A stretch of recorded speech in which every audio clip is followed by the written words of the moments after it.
Good morning student.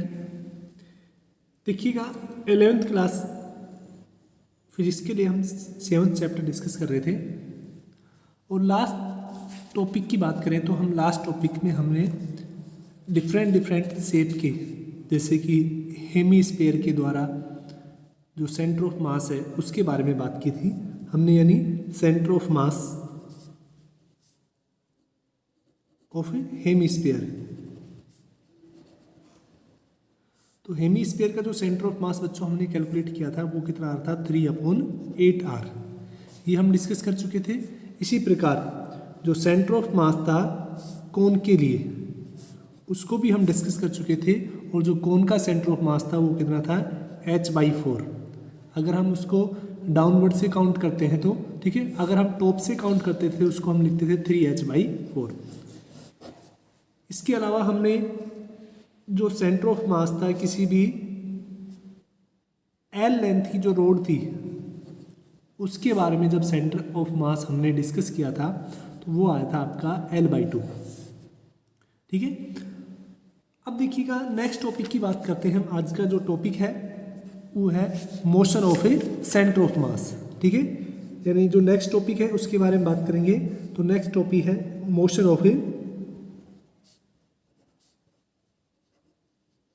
Centre of a mass, यानी किसी भी बॉडी की सेंटर ऑफ मास का जो मोशन निकालेंगे वो किस तरह से होता है उसके बारे में बात करते हैं। ठीक है, कि let us consider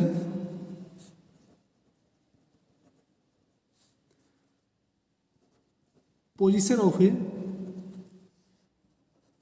particles are denote as R1, R2, R3 and Rn। हमने मान लिया कि किसी भी बॉडी के अंदर n नंबर ऑफ पार्टिकल्स हैं और प्रत्येक पार्टिकल की जो पोजीशन है जिसको हम किससे बोल सकते हैं, डिस्प्लेसमेंट वेक्टर से भी रिप्रेजेंट कर सकते हैं, वो कितनी है R1, R2, R3 इस तरह से क्या है Rn है। ठीक है, तो देखिएगा तो आपको पता है कि जो सेंटर ऑफ मास है वो कितना होता है, इस फॉर्मूले के बारे में हम डिस्कस कर चुके थे। अगर उन पार्टिकल्स का मान लेते हैं जिसका centre of position vector R1 है उसका उस पार्टिकल का मास हम m1 मान लेते हैं, जिसका पोजीशन वेक्टर R2 है उसका हम मान लेते हैं m2, इस तरह से इसका कितना मान लेते हैं m3। इस तरह से जो पार्टिकल है वो n पार्टिकल से मिलकर बना होता है और प्रत्येक का मास m1, m2, m3 up to mn तक है। ठीक है, तो जो RCM है यानी सेंटर ऑफ मास के जो कोऑर्डिनेट है वो कितना होता था m1 r1 plus m2 r2 plus m3 r3। इस तरह से हम कहाँ तक निकालते थे mn से rn upon mass of all particles. ये हम Rm की वैल्यू के बारे में बात करते थे। ठीक है ना, अब देखिएगा let m1 plus m2 plus mn equal to capital N। हमने मान लिया कि वो जो छोटे छोटे पार्टिकल्स हैं उस बॉडी के जो छोटे छोटे पार्टिकल्स हैं उन सभी का मास का जो सम है वो किसके बराबर है, पूरी बॉडी के मास के बराबर है, यानी कंप्लीट मास के बराबर है। ठीक है, तो देखिएगा अब यहाँ से हम क्या लिख सकते हैं कि जो RCM है वो कितना हो जाएगा, हम इसकी जगह कितना रख सकते हैं m रख सकते हैं, यानी m1 r1 plus m2 r2 up to mn rn upon capital N। तो हमने जितने भी स्मॉल पार्टिकल्स थे छोटे छोटे उन सभी के मास को हमने कंसिडर कर दिया as a total mass of a body. अब हमें क्या निकालना है कि सेंटर ऑफ मास का मोशन के बारे में बात करना है। ठीक है ना, तो सेंटर ऑफ मास देखिएगा हम उस m को क्रॉस मल्टीप्लाई कर लेते हैं, यानी वो m है वो कितना हो जाएगा m इंटू RCM, क्यों लिख सकते हैं m1 r1 plus m2 r2 plus m3 r3 इस तरह से up to mn rn। Clear, तो ये उन सभी का m को जो डिवाइड में था उसको हमने क्या किया है क्रॉस मल्टीप्लाई किया है, यानी हमने उसको क्रॉस मल्टीप्लाई करने से क्या होगी, इसकी वैल्यू होगी ये m इंटू आर हो गया। अब देखिएगा अगर हम इसका डिफरेंशियल करते हैं, ठीक है ना,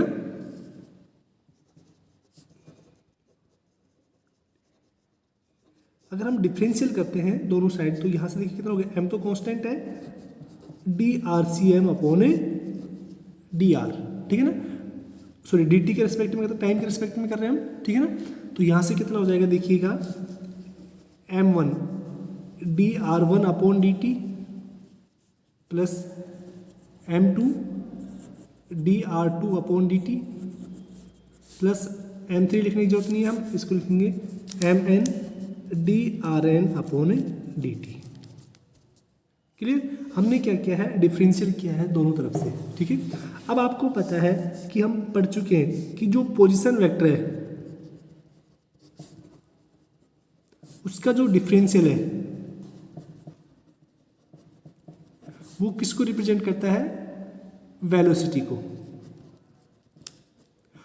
अगर हम वेलोसिटी का डिफरेंशियल करते हैं तो वो किसको रिप्रेजेंट करता है, एक्सेलरेशन को, ठीक है।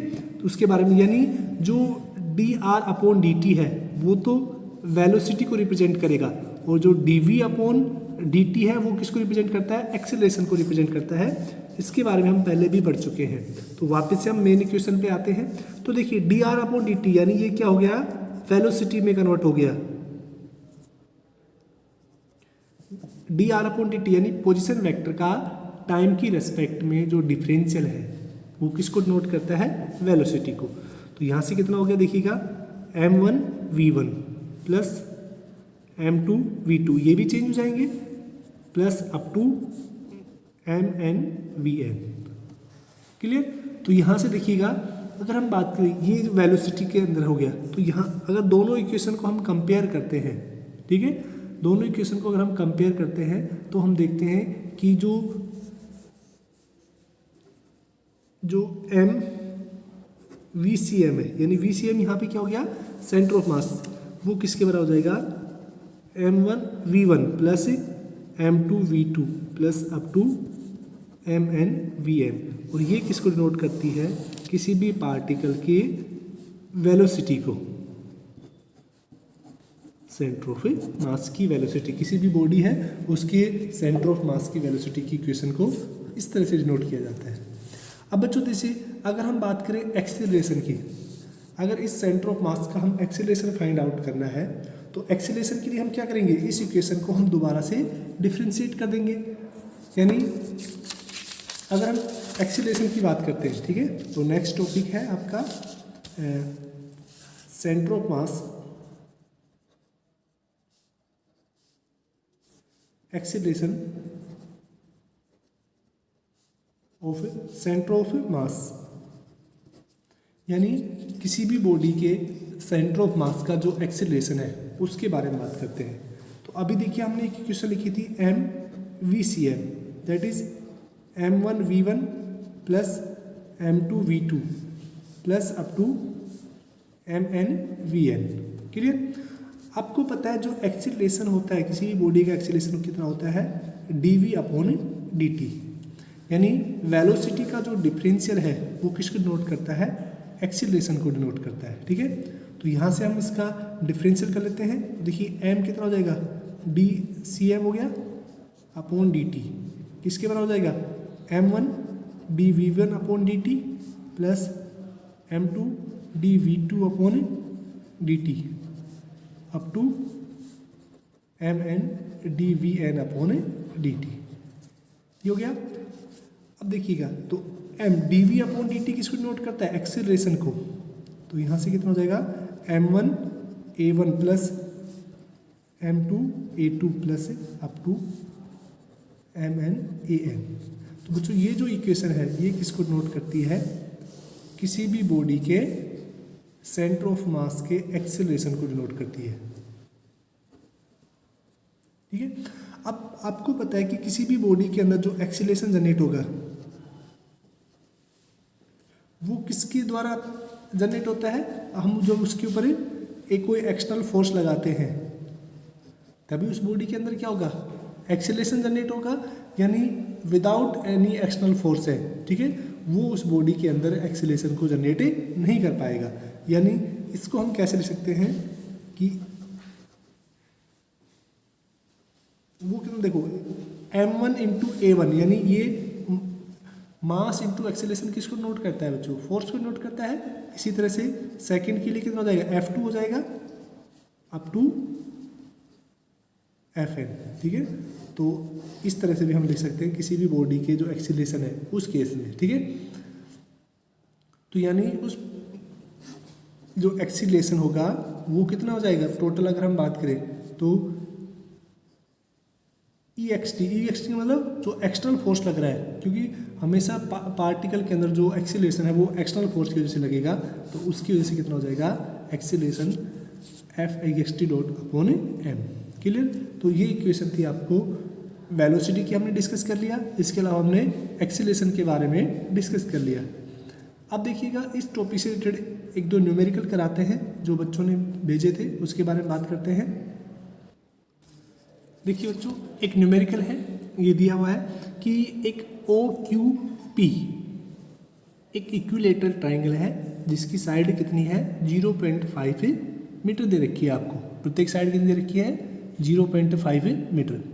इसके अलावा जो आपसे बोला गया है कि इस पॉइंट O पर एक ऑब्जेक्ट रखा हुआ है जिसका मास कितना है 100 ग्राम, मान लेते हैं फर्स्ट वाला है वो कितना है m1 है।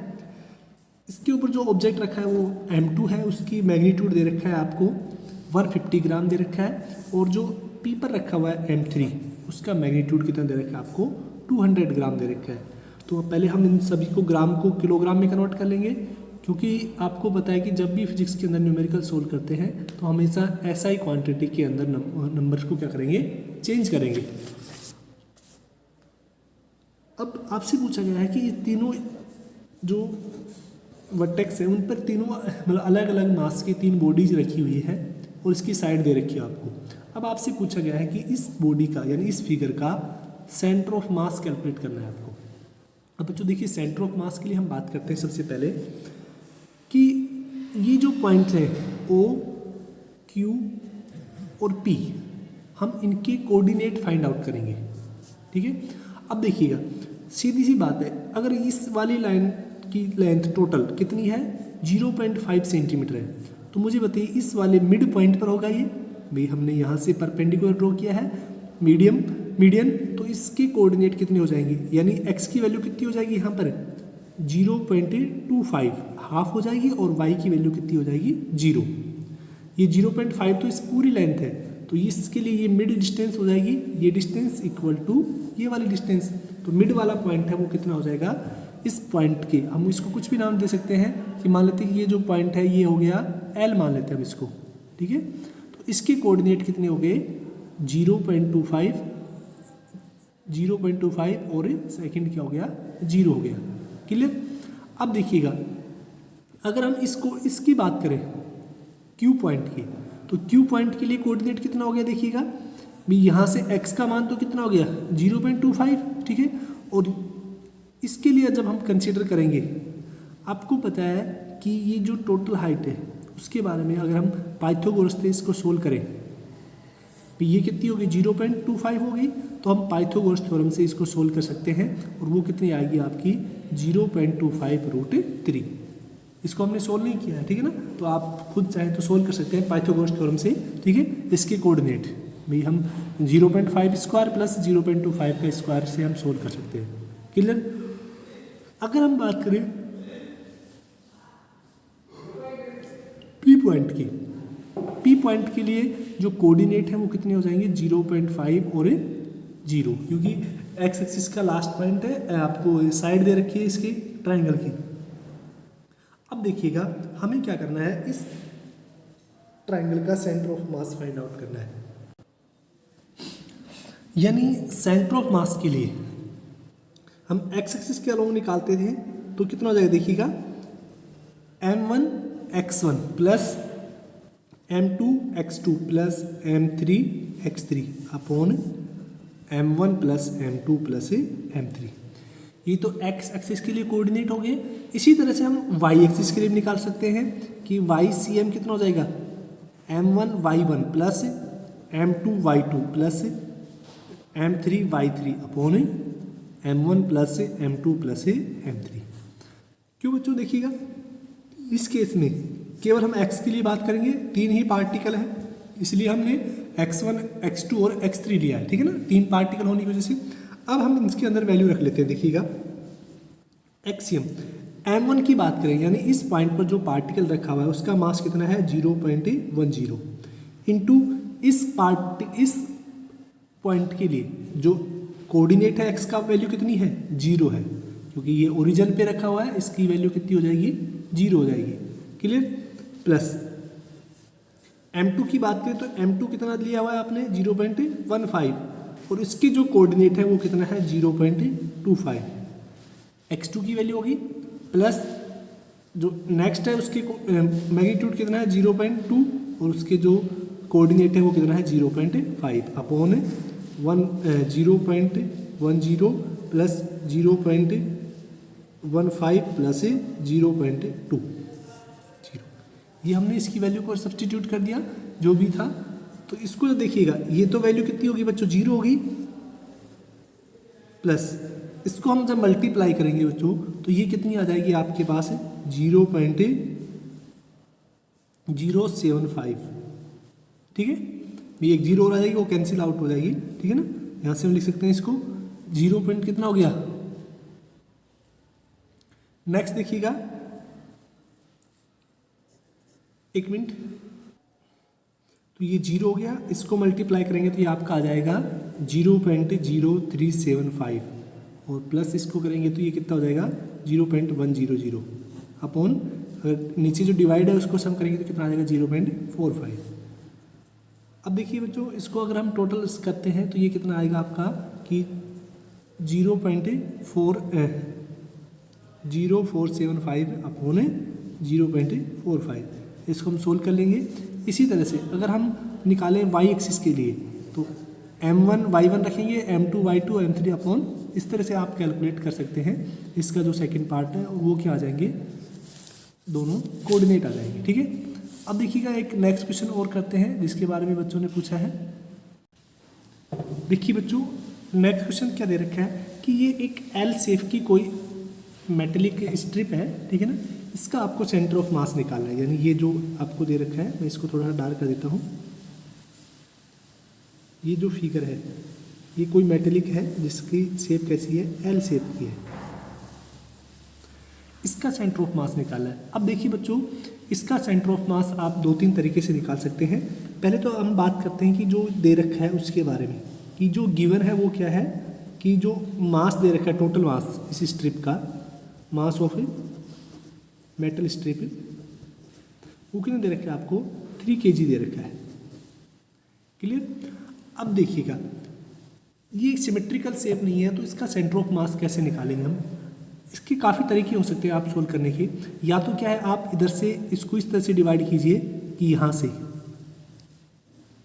अब देखिएगा एक ऊपर स्क्वायर शेप बच गया और 2 पार्ट नीचे बच गए रेक्टेंगुलर शेप में।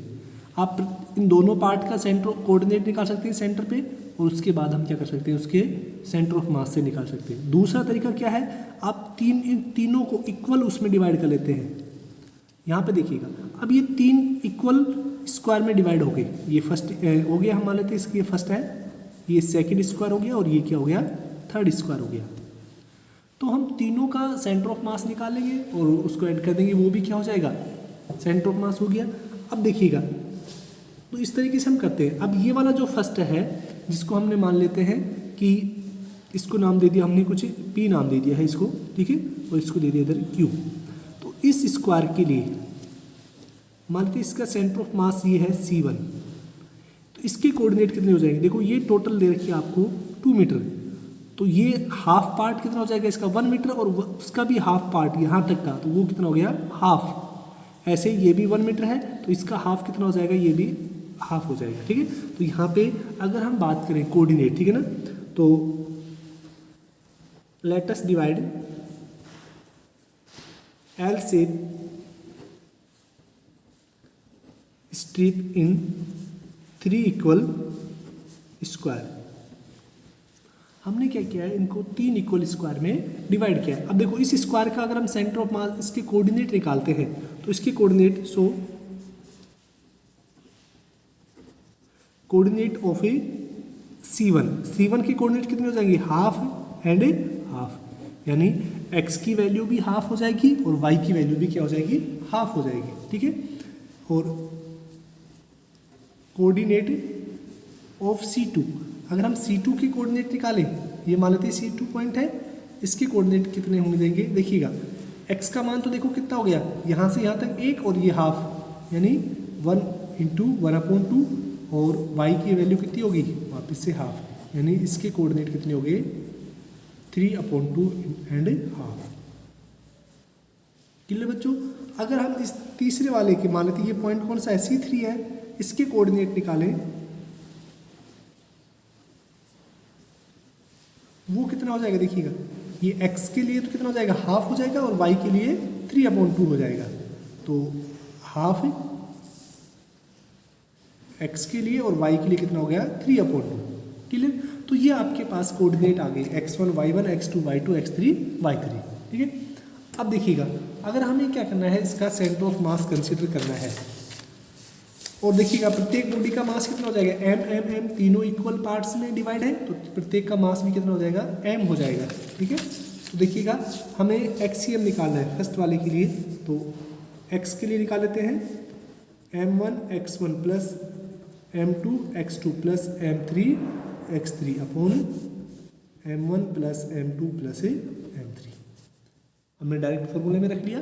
तो देखिएगा फर्स्ट मास कितना है, फर्स्ट है x कितना है 1/2 प्लस m2 के लिए भी मास 1 है, इसकी कोऑर्डिनेट कितने, x2 के लिए हमने अभी निकाला था 3/2 प्लस इसका मास भी 1 है और इसके कोऑर्डिनेट भी कितने हैं 1/2 अपॉन 1 प्लस 1 प्लस 1, तीनों इक्वल मास के हैं।